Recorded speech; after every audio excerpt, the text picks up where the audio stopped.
नमस्कार, मैं प्रियंक कुमार नाथ, राजकीय औद्योगिक प्रशिक्षण संस्थान गजरौला से व्यवसाय विद्युत कार्य के विषय सैद्धांतिक पाठ्यचरण में अंकित प्रसंग डीसी मोटर्स पर आज मैं आपको प्रशिक्षण प्रदान करूंगा। तो हम शुरू करते हैं।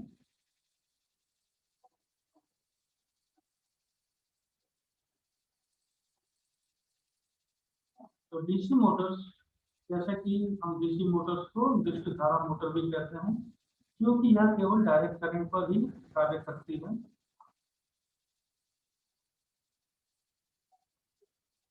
तो पहले हम शुरुआत से समझते हैं कि मोटर आखिर क्या चीज है, मोटर होती क्या है। It's machine which convert electrical energy into mechanical energy. तात्पर्य क्या है? जो विद्युत ऊर्जा को मैकेनिकल ऊर्जा में बदल दे, मतलब यांत्रिक ऊर्जा।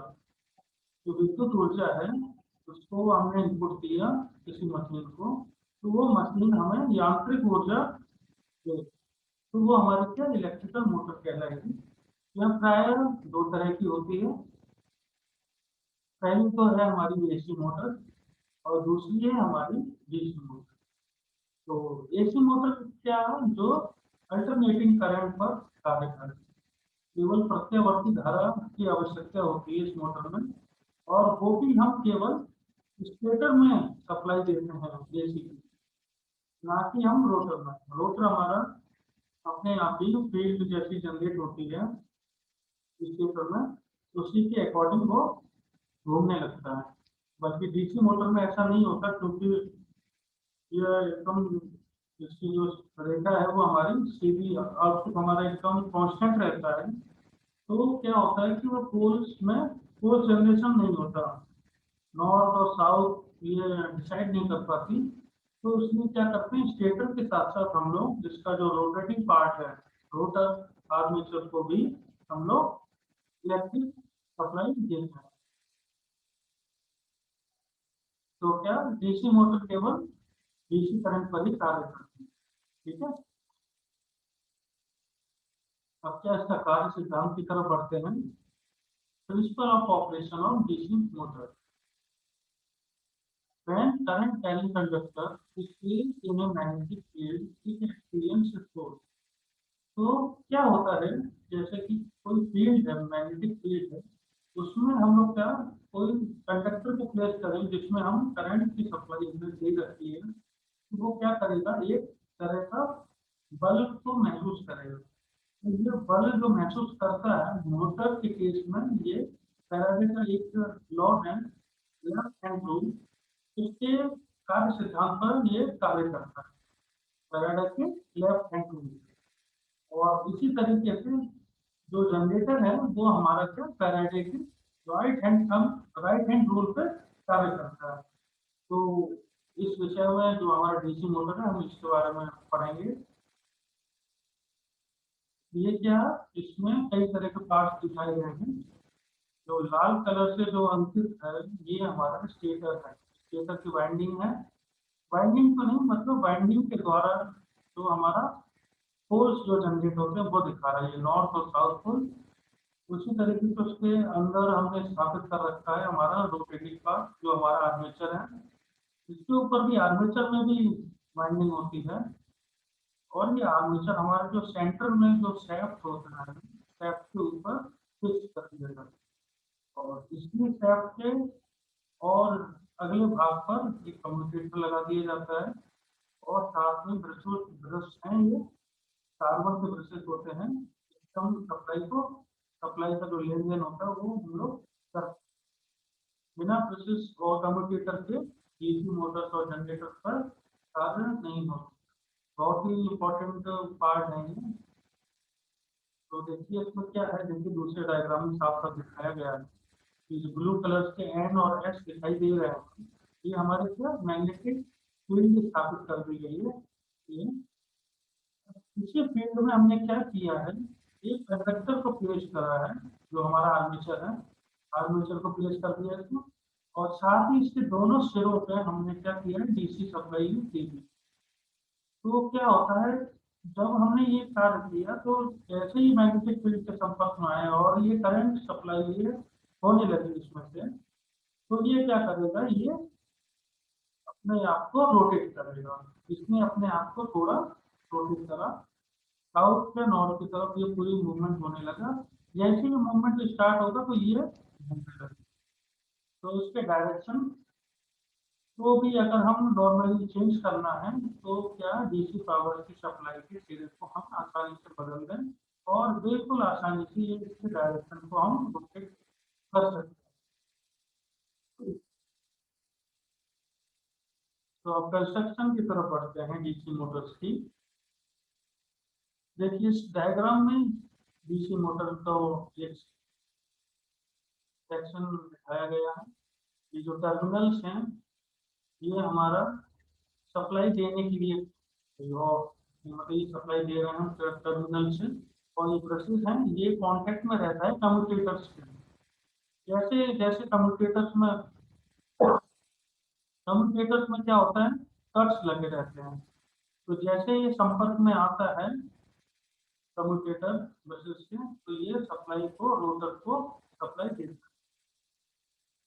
देखिए इस वाले डायग्राम में पूरा और अच्छी तरीके से समझ में आए। ये क्या है, पूरी ये बॉडी है। बॉडी में ये इसको हम लोग क्या योग कहते हैं। योग है इसके अंदर। योग के अंदर हमारा स्टेटर को स्थापित कर दिया गया है। स्टेटर पे वाइंडिंग कर दी गई और फिर स्टेटर के अंदर हमने आर्मेचर को प्लेस किया गया है और ये सेट को बाहर निकाल लिया। यहाँ से हम पुली उली लगा के कोई भी अपना इसकी यांत्रिक ऊर्जा को यूज में ला सकते हैं। और ये इधर ये कम्यूटेटर दिखाया गया है। ये कम्यूटेटर पे ये ब्रशेस लगे हुए हैं। यहाँ से हम लोग ये रोटर को सप्लाई देते हैं। जैसे अभी कंस्ट्रक्शन पे ही चल रहा है तो ये हमारा इसको मोटर को हम फ्रंट व्यू है ये मोटर की। तो देखिए ये जो सर पूरा ये गोला है, गोला के अंदर ये हमारे स्टेटर पोल्स स्थापित किए गए हैं। ये स्टेटर है। अब स्टेटर के जो पोल्स हैं इनके ऊपर हमने वाइंडिंग कर दी गई है। जो वाइंडिंग कर रही है जैसे ही हम सप्लाई देंगे यहाँ पर, तो क्या होगा, मैग्नेटिक फील्ड यहाँ पे स्थापित हो जाएगी। तो मैग्नेटिक फील्ड वो हमारी पोल टू है यहाँ पर बीच में रहती है, और ये जो एयर गैप है यहाँ पर भी स्थापित रहती है इधर। ठीक है। और क्या है, ये अंदर जो ये सर्कल है ये हमारा स्टेटर है। नहीं स्टेटर नहीं, ये है हमारा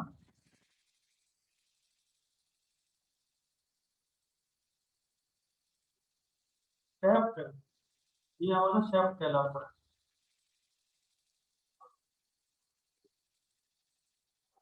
ये जो गोला गोला सा है ये हमारा शेफ्ट है। शेफ्ट के ऊपर ही ये आर्मेचर को हम फिक्स करे रहते हैं। आर्मेचर में ये जरूर उसके कंडक्टर स्लॉट्स हैं। स्लॉट्स में क्या कंडक्टर को प्लेस करा गया है।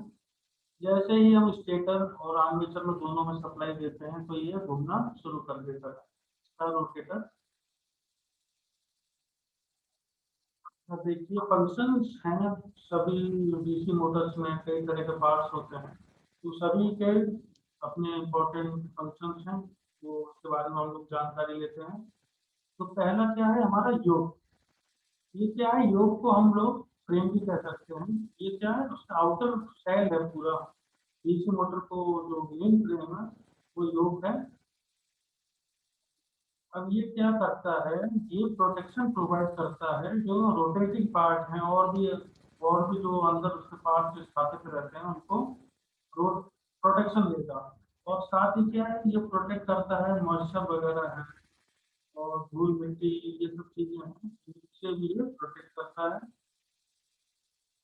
तो योग क्या है, जो स्टेटर को अपने अंदर फिक्स रखता है, क्योंकि स्टेटर एक स्थिर पार्ट होता है मोटर का, तो वो फिक्स रहना चाहिए। कि योग पर हम लोग स्थापित कर देते हैं स्टेटर को और स्टेटर पोल्स को। फिर उसके ऊपर हम लोग क्या करते हैं, वाइंडिंग करते हैं। अब ये क्या मैकेनिकल सपोर्ट है, ये पोल्स को पहुंचाता है। तो ये तो मेन बात है ही। और साथ में जैसे अब आगे बढ़ते हैं, जैसे ना मटेरियल क्या हम यूज करते हैं योग बनाने के लिए, ये एक लो रिलक्टेंस मटेरियल होना चाहिए। रिलक्टेंस क्या होता है, ये जैसे रेजिस्टेंस होता है, उसी तरह मैग्नेटिक केस में रिलक्टेंस जो मैग्नेटिक फील्ड को अपोज करता है, वो हमारा क्या रिलक्टेंस है।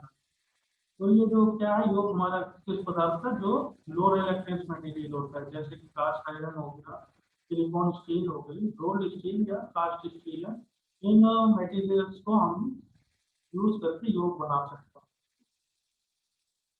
दूसरा है पोल्स और पोल पोल। पोल्स क्या होते हैं, ये योग के ऊपर जो स्थापित रहते हैं, ये असल में क्या इलेक्ट्रोमैग्नेट होते हैं। उनको पोल्स के ऊपर बाइंडिंग की जाती है, जो स्टेटर बाइंडिंग होती है, जो फील्ड बाइंडिंग है वो करी जाती है। जैसे ही जैसे ही हम करंट को ऑन करेंगे तो पूरा इलेक्ट्रोमैग्नेट बन जाएगा, और फिर ये फोर्स स्थापित हो जाएंगे अपनी हिसाब से, कोई नॉर्थ पोल बनेगा कोई साउथ बनेगा, ये हम पढ़ने से तो मतलब डिसाइड कर सकते हैं। और ये जो कोर्स जो बनेंगे, ये 2 4 6 8 जितने भी कोर्स रहेंगे ये अल्टरनेटिंग कोर्स बनेंगे। जैसे नॉर्थ है, फिर उसके बाद साउथ वाला पोल बनेगा, फिर उसके बाद नॉर्थ, फिर साउथ, इस तरीके से ये अपने सर्किट को पूरा कंप्लीट करेंगे। और असल में देखो क्या है, ये जो पोल्स ये पूरा डायग्राम दिया हुआ है, ये सारे पोल्स है तो एक ही पोल, लेकिन हमने क्या किया गया, छोटी छोटी शीट्स को, जो लैमिनेटेड शीट्स हैं, उनको हमने क्या किया है, जोड़ के एक बनाया गया, फिर इसको ऊपर बाइंडिंग करेंगे। ये ऐसा क्यों हमने एक ही पूरा एक मटेरियल क्यों नहीं यूज किया, क्योंकि एक मटेरियल यूज करते हैं तो उसमें क्या एडी करंट लॉसेस बहुत सारे होते हैं। तो एडी करंट लॉसेस को कम करने के लिए क्लैम्प कोर्स यूज करते हैं। आपने पहले वाले उसमें प्रसंग में भी बताया था, जो ट्रांसफॉर्मर्स वाला था, उसमें भी हम इलेमिनेटेड कोर्स यूज करते हैं। क्यों, क्योंकि वो एडी करंट लॉस को क्या कम करता है।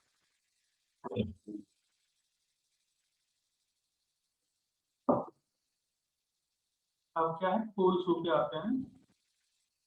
ये देखिए पोल शू ये है, पोल शू इस तरीके का हमने ये क्यों किया है, सीधा सीधा ये क्यों नहीं इस्तेमाल करना है, ये इसलिए किया है क्योंकि इसका एक तो सरफेस एरिया बढ़ गया पोल का, और सरफेस एरिया बढ़ जाता है तो क्या मैग्नेटिक फ्लक्स जो स्थापित होता है स्टेटर में, वो बहुत, उसकी भी पावर हमारी बढ़ जाती है।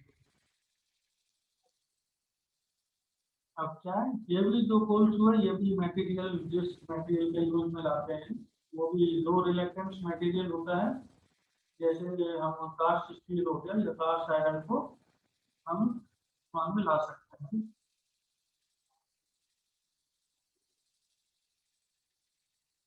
अब आगे देखते हैं फील्ड बाइंडिंग। फील्ड बाइंडिंग क्या होती है, तो हमारे पोल्स हैं, पोल्स के ऊपर जो कंडक्टर को लपेटा जाता है, उसकी एक कॉइल बना दी जाती है, वो हमारी फील्ड बाइंडिंग कहलाती है। ये देखिए फील्ड बाइंडिंग है, ये पोल के ऊपर बांधी गई है।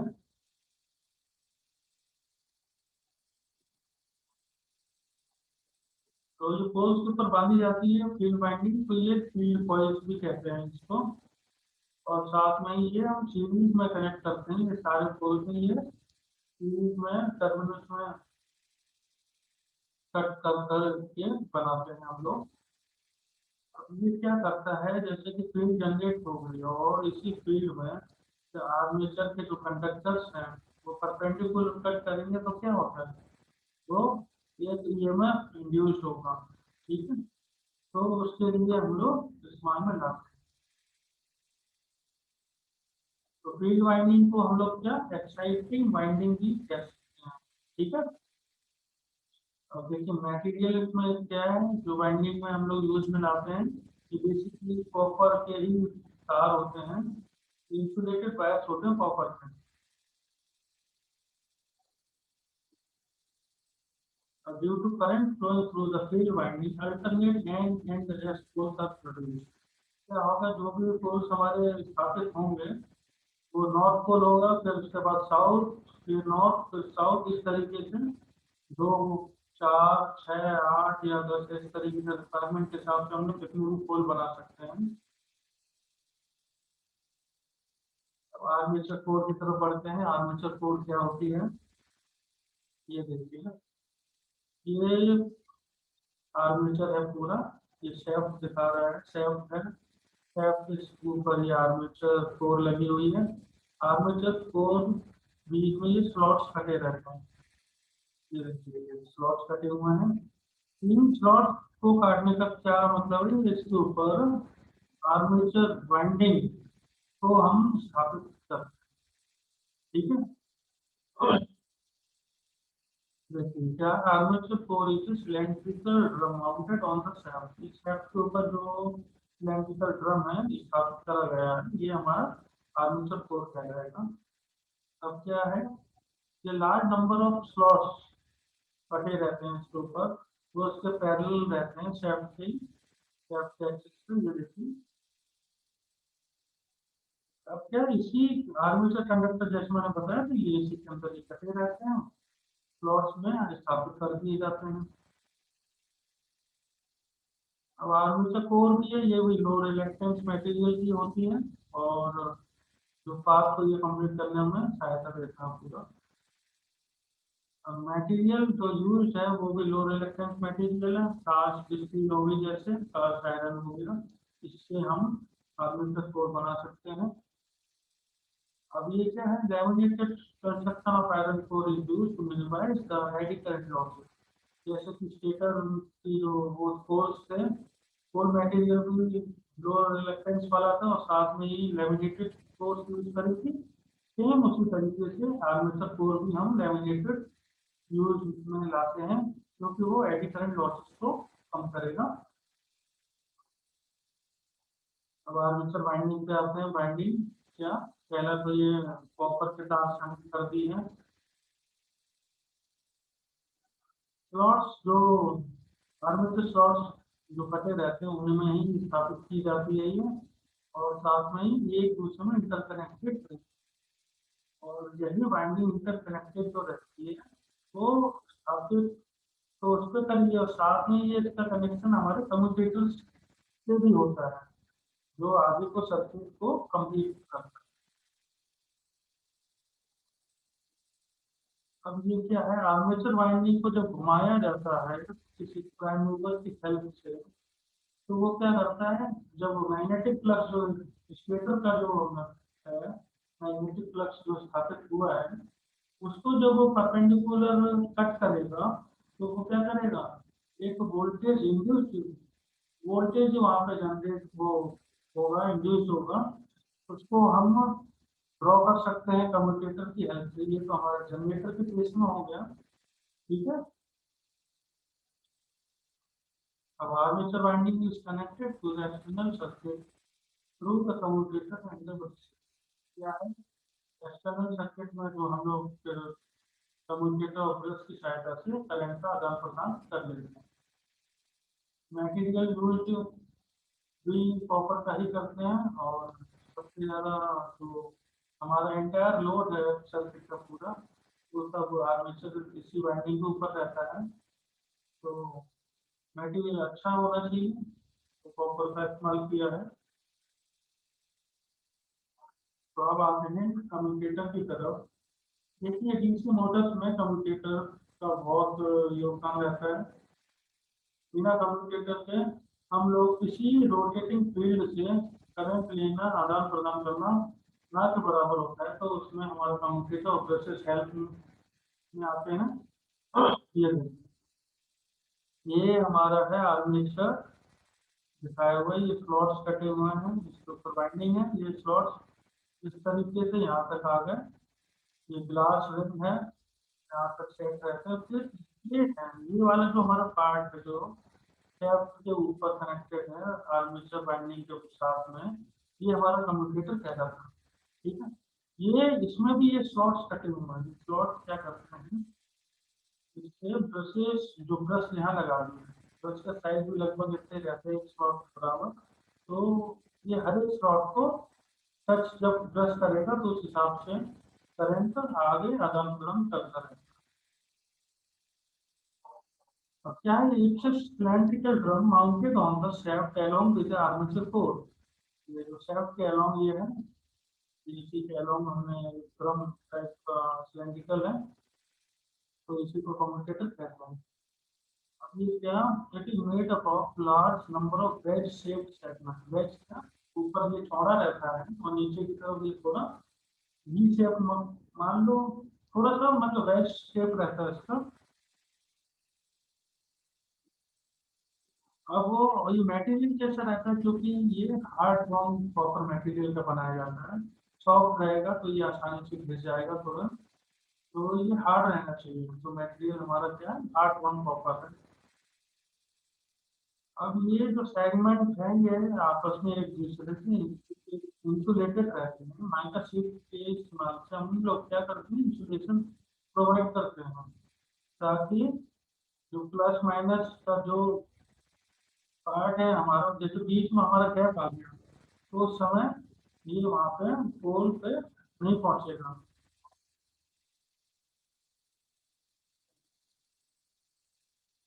अब क्या फंक्शन हमारा, मैंने पहले बताया क्या है, ये क्या करेगा, एसी ईएमएफ जो जनरेट होता है वो इंटरनली डीसी को प्रोवाइड करा देता है।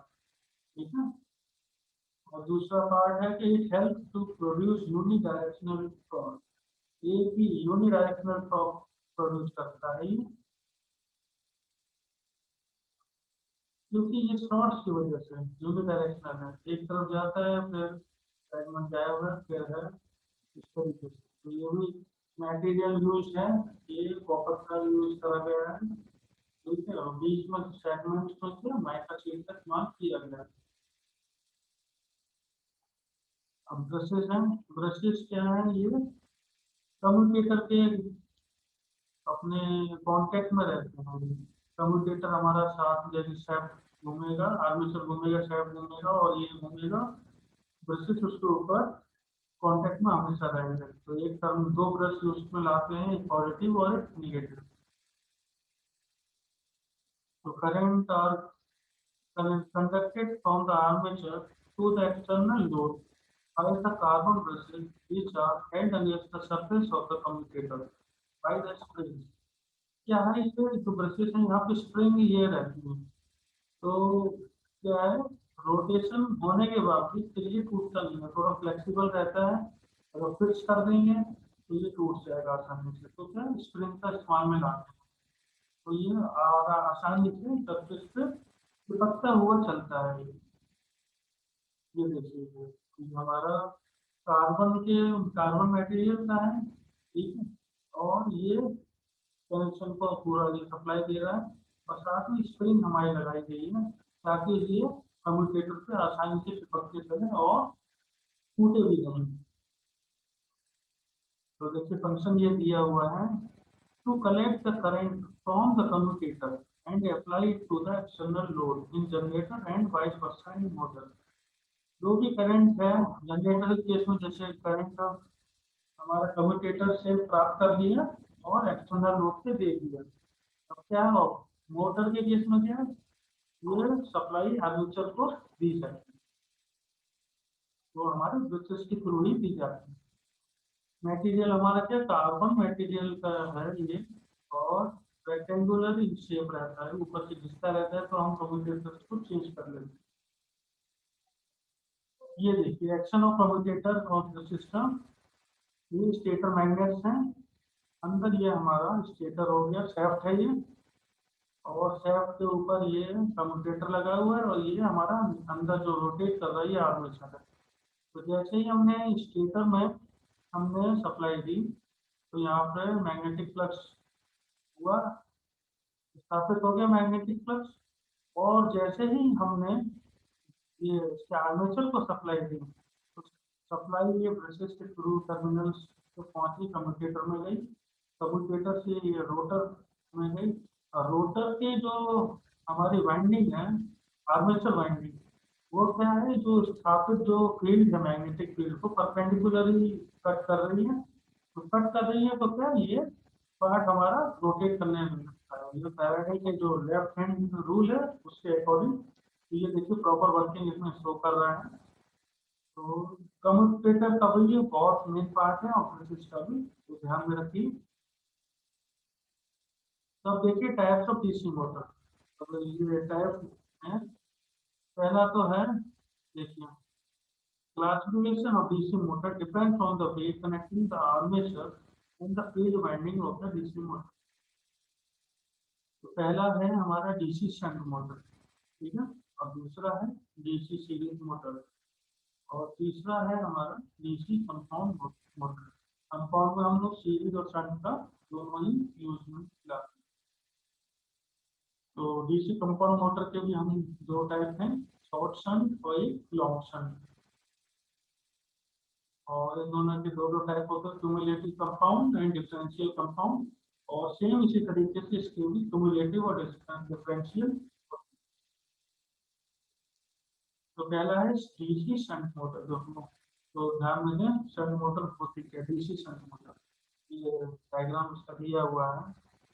वोल्टेज सप्लाई हमने वी दे रखी है। तो शंट डीसी शंट का मतलब क्या है, वोल्टेज सप्लाई के पैरेलल में हमने ये वाइंडिंग दे रखी है हमने, ठीक है। और आर्मेचर वाइंडिंग हमारे लोड पे यहाँ पे लगी हुई है। जैसे ही हमने करंट यहाँ पे दिया, तो ये एक्साइट हुई है वाइंडिंग, यहाँ पे मैग्नेटिक फ्लक्स स्थापित हो गए। तो आगे फिर इसी तरीके से ये कार्य करता है। तो एक्चुअली में क्या होता है, जो जो हमने आर एस एच, ये जो इसका जो रेजिस्टेंस है, वो हमारा इसके अकॉर्डिंग आर ए के हिसाब से कम रहता है। देखिए आगे ये दिया गया है, the resistance of the shunt winding RS is always higher than the armature winding RE। क्या है, RS है ये, इसके अपेक्षा, RE की अपेक्षा इसका रेजिस्टेंस हमेशा RS से ज्यादा रहेगी, ठीक है। अब क्या होता है, V और RS है ये हमारा कांस्टेंट रहता है। तो क्या IS को क्या एसेंशियली कांस्टेंट रहना पड़ेगा। और फिर वो क्या कर, वो पूरी फील्ड करंट का रिस्पॉन्सिबिलिटी उठाएगा और फ्लक्स जनरेशन में हेल्प करता है साथ में। तो क्या होगा, जो हमारा फ्लक्स होगा वो डायरेक्टली प्रोपोर्शनल होगा किसके, आईएस। तो इसीलिए हम लोग क्या कहते हैं, ये जो डीसी शंट मोटर है वो एक हमारी कांस्टेंट फ्लक्स मोटर है, क्योंकि जो फ्लक्स है हमारा वो एक कॉन्स्टेंटली जनरेट होता रहता है, ठीक है। तो अब आगे बढ़ते हैं, आगे आया है हमारी डीसी सीरीज मोटर। तो डीसी सीरीज में क्या है, जो हमारी इनपुट वोल्टेज सोर्स है उसकी सीरीज में हम लोग फील्ड फील्ड को स्थापित करते हैं, और साथ ही सीरीज में आर्मेचर को भी लगा लिया है। देखिए दिया हुआ है, in this type of DC motor armature in the field windings are connected in series. Series में ये देखिए है ना, ये सब चीज सीरीज में लगी हुई है। अब इस केस में क्या होता है, जो आर एस हमारा रेजिस्टेंस है, फील्ड रेजिस्टेंस है, वो मेरा आर्मेचर के रेजिस्टेंस से हमेशा कम रहेगा। तो क्या R S is always smaller than the R A. तो क्या होता है, the flux produce is proportional to the field current, but in this क्या होगा, आई एफ है, आई एफ ए के बराबर होगा, जो भी हमारा करंट है, फील्ड करंट है, वो आर्मेचर करंट के बराबर होगा। और जब ये होगा तो क्या, जो फ्लक्स है हमारा वो डायरेक्टली प्रोपोर्शनल किसके होगा, आर्मेचर करंट। तो क्या हो, अब असल में क्या होता है, फील्ड करंट हमारा स्टेबल रहता है, ठीक है। तो क्या है, the flux can never become constant in DC series motor. क्यों, क्योंकि आईएफ है हमारा चेंज होता रहता है। जब आईएफ चेंज होगा तो आईए भी हमारा आईएफ के बराबर, तो ये भी हमेशा चेंज होता रहेगा। तो इसी वजह से फ्लक्स भी हमारा कांस्टेंट नहीं रहता। इसीलिए हम डीसी सीरीज मोटर को क्या कहते हैं, नॉट, क्या, नॉन कांस्टेंट फ्लक्स मोटर भी कह सकते हैं, क्योंकि हमारा फ्लक्स इसमें कांस्टेंट नहीं मिलेगा। तो आगे आप देखो क्या, अब आएगा हमारे डीसी कंपाउंड मोटर। ये क्या है, इसमें हम शंट और सीरीज दोनों का यूज में लाते हैं। देखो क्या दिया हुआ है, the DC compound motor is a combination of the series motor and shunt motor. It has a series field winding that connected in series with the armature. Armature के साथ हमने सीरीज फील्ड को कनेक्ट कर रखा और shunt field है वो हमारे पैरेलल रहेगी किसकी, आर्मेचर के. तो इन दोनों का जो कॉम्बिनेशन है वो क्या करता है, जो टॉर्क कैरेक्टरिस्टिक्स होती है सीरीज मोटर की वो अपना लिया, और रेगुलेटेड जो रेगुलेटेड स्पीड कैरेक्टरिस्टिक वो हमारी क्या शंट मोटर की तरह काम में आती है. तो जो पॉजिटिव पॉइंट्स हमारे हो गए दोनों के, बहुत ही अच्छा रहता है ये. ठीक है. तो सेवरल वर्जन हैं कंपाउंड मोटर के, वो और सन कंपाउंड मोटर्स और सीरीज सन ड्रॉप सन कंपाउंड. तो देखिए आज हमने क्या क्या पढ़ा, फिर ये एक ओवरव्यू लेते हैं कि मोटर हमारी क्या होती है. ठीक है. इलेक्ट्रिक मोटर कैसे कार्य करती है, सिद्धांत क्या है उसका. देखिए क्या डीसी मोटर का हमारा कार्य कैसे करती है और साथ में ही उसका कार्य सिद्धांत क्या है, और कंस्ट्रक्शन डीसी मोटर्स का कैसे होता है, और साथ में ही फंक्शंस हमने पढ़े. सभी के डीसी मोटर्स के कई तरह के पार्ट हैं, सभी के अपने अलग अलग फंक्शंस हैं, उसके बारे में हमने जाना. और साथ में डीसी मोटर्स के टाइप्स के बारे में हमने जानकारी ली, कितने तरह की मोटर्स होती हैं, उनके क्या क्या फंक्शंस हैं और किस तरीके से कार्य करती हैं. ठीक है. तो आज के लिए इतना ही. धन्यवाद.